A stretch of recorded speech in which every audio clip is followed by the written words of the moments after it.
Feliz dia, feliz noite.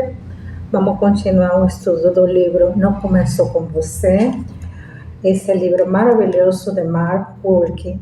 Hoje vamos a trabalhar o capítulo 3. O capítulo 3 fala da mente familiar, como é que funciona a mente da família. E ele começa esse ensinamento aqui falando, em poucas palavras, recebemos aspectos maternais de nossa avó por meio de nossa mãe. Os traumas que nossa avó sofreu, seus dores, suas tristezas, suas dificuldades na infância, ou com sua avó, as perdas de entes queridos que morreram cedo. Até certo ponto, todo se infiltra na forma como ela criou nossa mãe. Se consideramos a geração anterior, o que provavelmente se aplica aos cuidados maternais que nossa avó recebeu. Então, ele começa aqui explicando que nós estamos profundamente conectados ao que foi a vida da mãe de nossa mãe. Quais são os detalhes que mudaram a vida dela, quais foram as primeiras experiências de nossa avó materna, isso vamos saber, porque vai gerar no inconsciente coletivo a mente da família. E ele enfatiza aqui no livro quando fragmentos de traumas passados se manifestam em nosso interior, deixam vestígio por meio de palavras e de frases carregadas, muitas vezes fazem retomar traumas não resolvidos. Como observamos, talvez eles nem nos pertencem, ou muitos de nossos traumas não nos pertencem. Vem da memória de nossos antepassados. Eu chamo de expressões verbais, traumas, e procuramos a linguagem central. Essa palavra linguagem central vai ter muita importância nesse capítulo, porque ele vai falar que por meio da linguagem a gente se pode curar. E no capítulo 3 ele conta a história de vida dele, do próprio autor do livro. E fala, durante a infância conheci esse sentimento de desistência proveniente de minha família.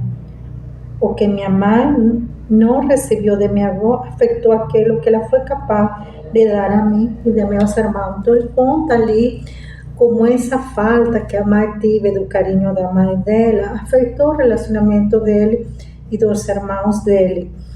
Ele explica como a avó dele ficou órfã quando tinha apenas 2 anos e isso mudou o destino da família. Então ele vai explicar ali no livro que se forma uma consciência familiar de acordo com a história de cada um. Ele toma aqui como exemplo as palavras de Verhelli e fala da consciência familiar.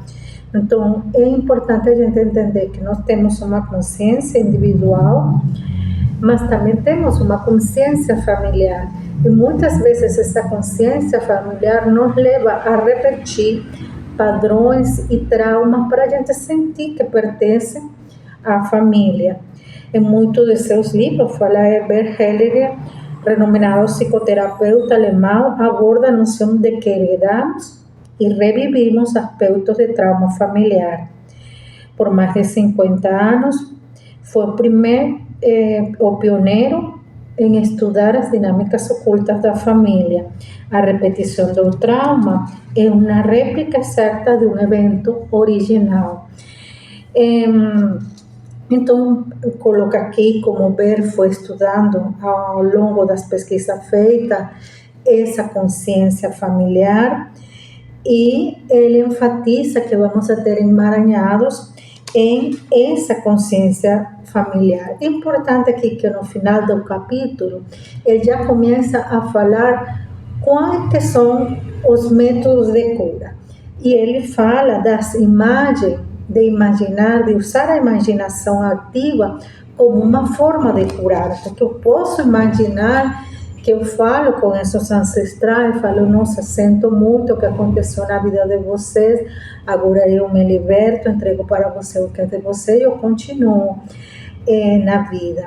Então, ele fala do poder da imaginação ativa nesse capítulo e fala que não é uma técnica nova, ele fala que já Jung falava em 1913 da imaginação ativa, o século passado. Então, ganha poder a meditação, a visualização como uma ferramenta de autocura. As imagens de cura podem ajudar a modificar a genética, a epigenética que a gente tem.